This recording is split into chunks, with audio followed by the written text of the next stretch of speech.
It was only 2 hours into a routine surveillance mission in 2006 when the pilot of a U-2 spy plane knew something was terribly wrong. Sudden fatigue, difficulty breathing, and hallucinations had overwhelmed Kevin Henry, an experienced U-2 pilot. But as his cognitive abilities rapidly declined, Kevin did one of the most dangerous things that one could do while flying at 70,000 feet. He opened the visor on his pressurized helmet. But the reason is not what you think. Kevin Henry's mission started like any other, by putting on his pressurized full-body suit. The U-2 pilot suit is basically a spacesuit, similar to what astronauts wear, because when cruising at the brink of space, the air pressure is so low that it can make your blood boil, literally. It can also get pretty hot pretty quickly in an airtight suit, which is why the suit is connected to a cooling system from the time the pilot puts it on, during transportation and walking to the airplane, and finally hooked into the cooling system inside the cabin. But when fully pressurized, the spacesuit limits the mobility of the pilot. This is one of the reasons the U-2 cabins are pressurized, so the suit can be only partially pressurized as needed, and in the event of a sudden loss of cabin pressure, the suit has an automatic mechanism to fully pressurize.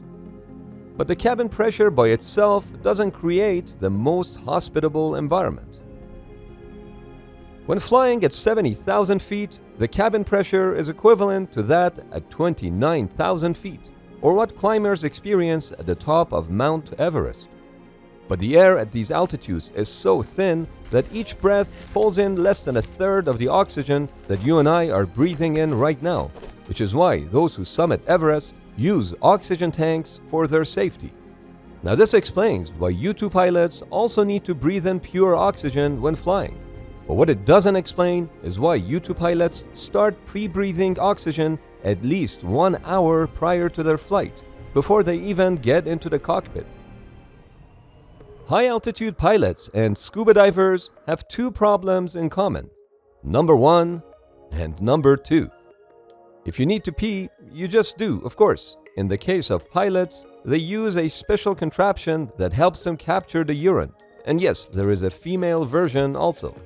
But when it comes to number 2, you just have to hold it in, which is not a big issue during a 1-hour scuba dive, but not feasible during a 9-hour flight, which is why U-2 pilots go on a high-protein, low-residue diet 24 hours prior to takeoff. So everything that they eat can be almost completely absorbed from the gastrointestinal tract.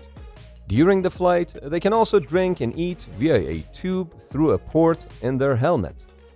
Speaking of helmets and spacesuits, a former NASA engineer developed Ground News, who's sponsoring today's video.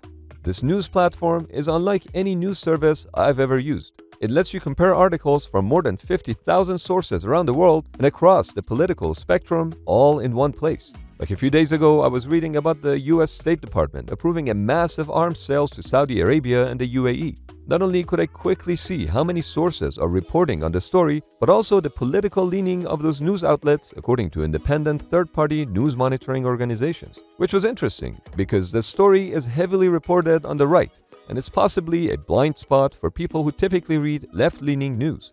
Ground News makes it easy to flip through different sources, see how they're framing the issue, and read entire articles in one place. I can even filter by bias or location to see how different countries are covering this news for a more nuanced perspective.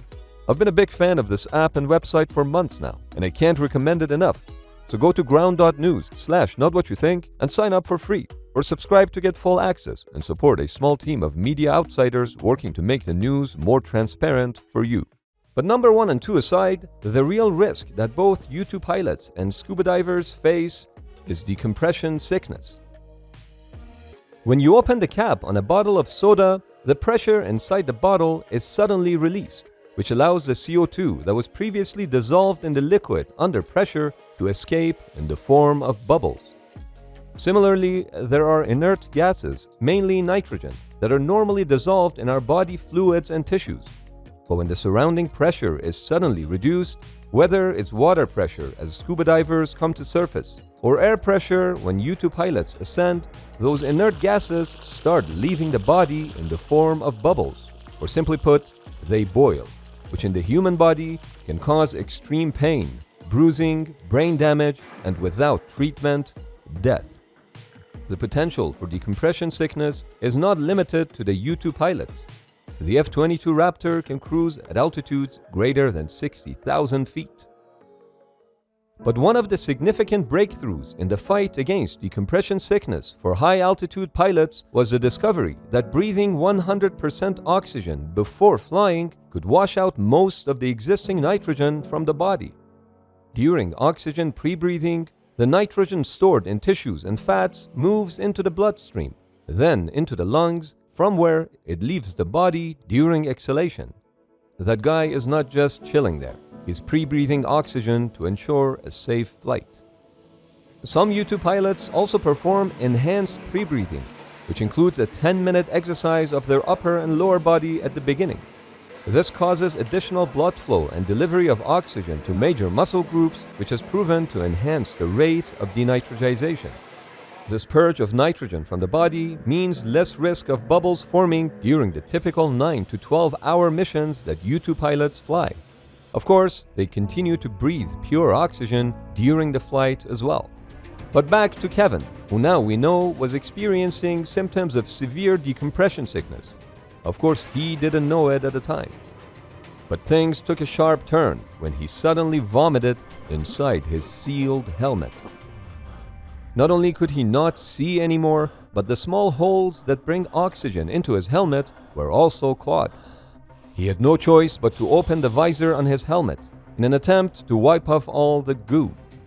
But with the helmet open, he was breathing air that was pressurized to only 29,000 feet, which is nearly no oxygen in it. This was Kevin's Everest. With his eyesight beginning to fade, colors turned black and white, and in his words, none of it made any sense anymore anyway. He knew something was terribly wrong, and he finally reached out to his home base in Beale Air Force Base for help. It didn't take long for the team at the Air Force Base to realize how severe Kevin's situation was.